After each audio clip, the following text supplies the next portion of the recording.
दोस्तों आप सभी को मेरा नमस्कार। मैं अनुज जोहरी आपके बीच। दोस्तों आज हम आपको बताना चाह रहे हैं कि आरा आरा achiever alliance of recovering artist ये एक अलायंस है और उन एनजीओ का अलायंस है जो आपस में मिलकर काम करते हैं। और स्पेशलाइजेशन जो आरा की जितनी भी एनजीओ हैं वो ड्रग्स और HIV एड्स के लिए काम करती हैं। दोस्तों नशा जो आज बहुत बड़ी समस्या बन चुका है हमारे देश में। दोस्तों नशा जो किसी भी व्यक्ति को परिवार को बर्बाद कर सकता है। ऐसा मैं नहीं कह रहा, ऐसा बहुत सारे सबूत हैं हमारे आसपास जब हम देख सकते हैं और समझ सकते हैं कि नशा जो बर्बादी है किसी भी एक व्यक्ति के लिए, किसी भी एक परिवार के लिए। दोस्तों आज हम इसी विषय पर बात करने वाले हैं कि नशा कैसे एक व्यक्ति को और उसके बाद परिवार को, समाज को कैसे अपने चुंगल में फंसाता जा रहा है। दोस्तों आप सभी जानते हैं कि रिया चक्रवर्ती, सुशांत राजपूत का जो केस है उसमें एक बहुत ही बड़ा पहलू निकल कर आया है कि बहुत सारे ऐसे लोग हैं जो फिल्मी दुनिया से संबंधित हैं और जहां पर ये पाया गया है कि नशा बहुत बड़ी एक दखल अंदाजी उनकी ज़िंदगी में और बीच में रखता है।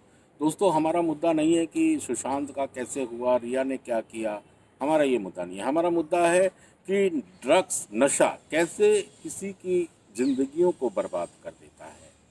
देखिए अगर मेरा तो मानना यह है कि नशा नहीं होता तो शायद इतनी ज़्यादा समस्याएं नहीं होती नौजवानों के साथ। आज क्यों हर एक नौजवान को ड्रग्स की ज़रूरत है, क्यों हर एक नौजवान नशा करना चाहता है। दोस्तों मैं अनुज जौहरी, मैं पिछले करीब 26 साल से नशा मुक्ति के क्षेत्र में काम कर रहा हूँ। बहुत सारी बड़ी बड़ी NGOs के साथ, मैडम किरण बेदी की संस्था नवज्योति के साथ और बहुत सारी दूसरी NGO के साथ मिलकर काम कर रहा हूँ।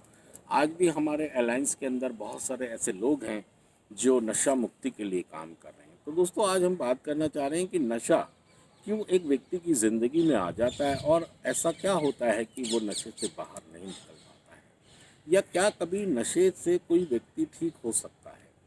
कुछ इस तरह के पेचीदा हमारे सवाल हैं, इश्यूज़ हैं, बहुत सारे लोगों के जहन में होते हैं, ख़ास तौर पे उनके जहाँ पर कोई व्यक्ति नशे का आदी हो जाता है या नशे का बीमारी से पीड़ित हो जाता है। दोस्तों आज हम उसी विषय पर बात करने वाले हैं कि बहुत सारे लोगों को ये नहीं मालूम कि नशा एक आदत नहीं है, नशा एक बीमारी है।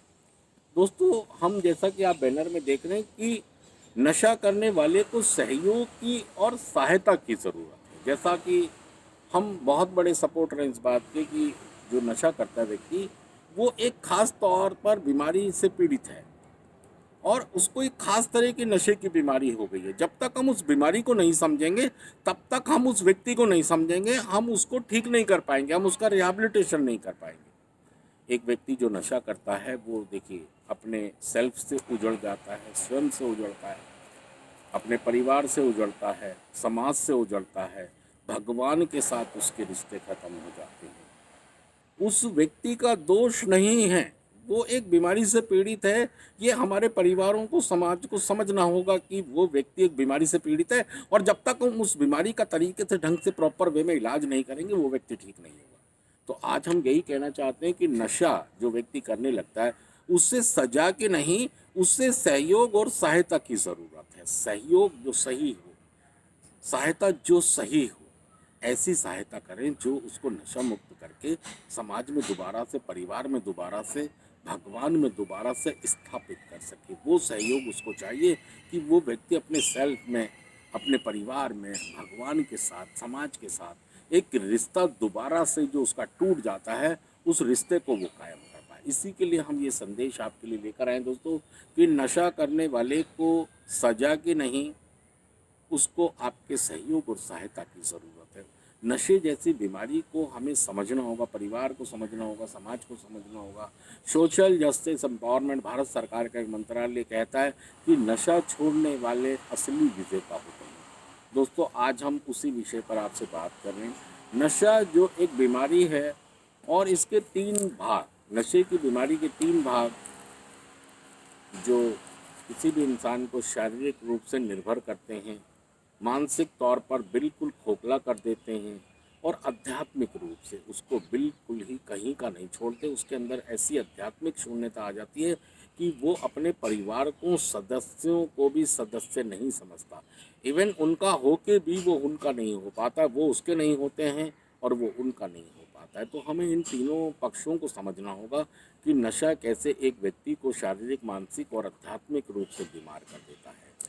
दोस्तों, आरा आरा इसी विषय पर बहुत सारी संस्थाओं को मिलकर काम करता है। उसी विषय पर हम आपको आज बहुत सारी जानकारियाँ देने वाले हैं। आप सभी से मेरी गुजारिश है कि आप हमें फॉलो करें यूट्यूब पर, आरा फॉर ड्रग एडिक्ट्स, #अनुज जौहरी।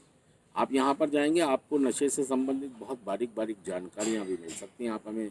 आप फॉलो करें, हमें लाइक करें, कमेंट्स करें। कोई सवाल आपके आते हैं तो वो सवाल आप हमसे पूछ सकते हैं। ये वीडियो मैं डाल रहा हूँ, इसके बाद जो नेक्स्ट वीडियो होगी तो हम उन तीनों ही सवालों के जवाब देंगे कि नशा एक कैसे शारीरिक, मानसिक और आध्यात्मिक रूप से किसी व्यक्ति को बीमार कर देती है। तो दोस्तों, इसके साथ ये वीडियो आज हम यहाँ पर समाप्त करें और इसके बाद जो अगला वीडियो हम डालेंगे उसमें हम ये बताएंगे कि कैसे एक व्यक्ति को नशे की बीमारी शारीरिक, मानसिक और आध्यात्मिक रूप से बीमार कर देती है। थैंक यू दोस्तों, आप हमारे चैनल को जरूर सब्सक्राइब करें, लाइक करें और कमेंट्स करें। थैंक यू दोस्तों, मैं अनुज।